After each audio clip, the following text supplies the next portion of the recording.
Sometimes it's just a good idea to go back to the basics. Hi, I'm Jeff Whitaker with this week's Jumpstart. The last several weeks, we've shared a little bit of the findings of a Harvard Business Review study. It was on how leadership training now and in the future is just evolving, changing from what it used to be, and on the receiving end and also on the delivery end. But today I want to talk to you about some three basic things when it comes to being a good leader. I promise it may seem a little bit too simple, it may seem too short and sweet, but it's effective. If you get these three steps down, I promise you, and if you really follow each of them, you are well on your way to becoming a much better leader. So, here's the question. What are they?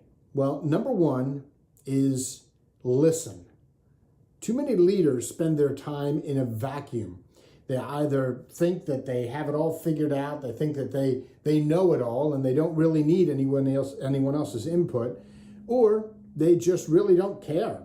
They don't care what anybody else thinks. They don't care to pay attention to what's going on around them. They just ignore it. Listen to those who report to you. Observe what's going on around you. Leadership guru Ken Blanchard, well, he calls it this. He calls it management by walking around.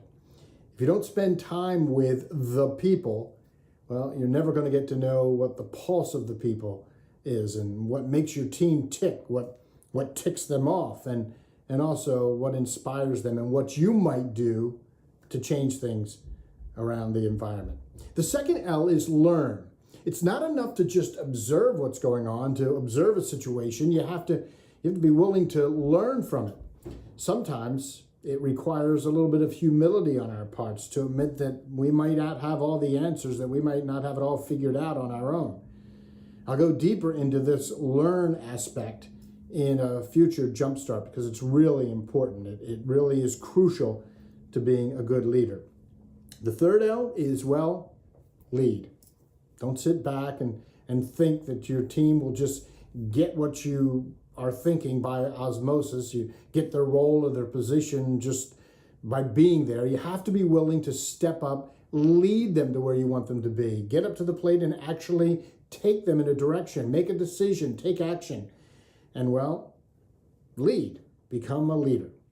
You may ruffle a few feathers along the way. It's going to happen, but that's all part of being an effective leader. You have to think of the entire team, being willing and able to make sometimes the tough decisions for the good of the entire organization, for the good of the entire team. So listen, learn, and then lead. I tell you, if you follow and practice these three L's, I promise you will be well on your way to being a great leader. I'm Jeff Whitaker. If there's any way that we can help you in this process, and there are a lot of things that we can do, drop me an email at jeff@jeffwhitaker.com. I'd love to talk to you.